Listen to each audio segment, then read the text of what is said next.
ನಮಸ್ತೆ ವೀಕ್ಷಕರೇ. ಸೊ ಈ ಹಣ್ಣು ಏನು ನೋಡ್ತಾ ಇದ್ದೀರಾ, ಇದು ಬಂದು ಪೀಚ್ ಅಂತ. ಎಕ್ಸಾಟಿಕ್ ಫ್ರೂಟ್ ವೆರೈಟಿಯಲ್ಲಿ ಇದು ಸಹ ಒಂದು.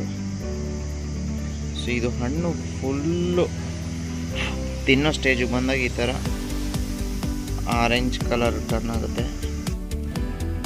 ಮತ್ತು ನೀವು ಹಣ್ಣೊಳಗಡೆ ನೋಡೋದಾದರೆ ಈ ಥರ ಸ್ವಲ್ಪ ಆರೆಂಜ್ ಕಲರ್ ಇರುತ್ತೆ, ಮಧ್ಯದಲ್ಲಿ ಈ ಥರ ಒಂದು ದಪ್ಪದ ಬೀಜ ಇರುತ್ತೆ.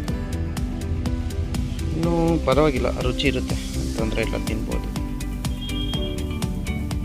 ಕಾಯಿದ್ದಂಥ ಸಮಯದಲ್ಲಿ ಹಸಿರಿರುತ್ತೆ. ನೀವು ನಮ್ಮ ನರ್ಸರಿ ನೋಡ್ಬೋದು, ಒಂದು ಗಿಡ ಹಾಕಿದ್ದೆ. ಈ ಸಲ ಅದೆಷ್ಟು ಕಾಯಿಗಳು ಬಿಟ್ಟಿದ್ದಾವೆ ಅಂದರೆ ತುಂಬಾ ಕಾಯಿಗಳು ಬಿಟ್ಟಿದ್ದಾವೆ. ಕಾಯಿ ಸ್ಟೇಜಲ್ಲಿದ್ದಾಗ ಈ ಥರ ಹಸಿರು ಇರುತ್ತೆ. ಅದಕ್ಕೆ ನೀರು ಗೊಬ್ಬರ ಅನ್ನೋದೇನು ಕೊಡಲ್ಲ ಸಾಮಾನ್ಯ.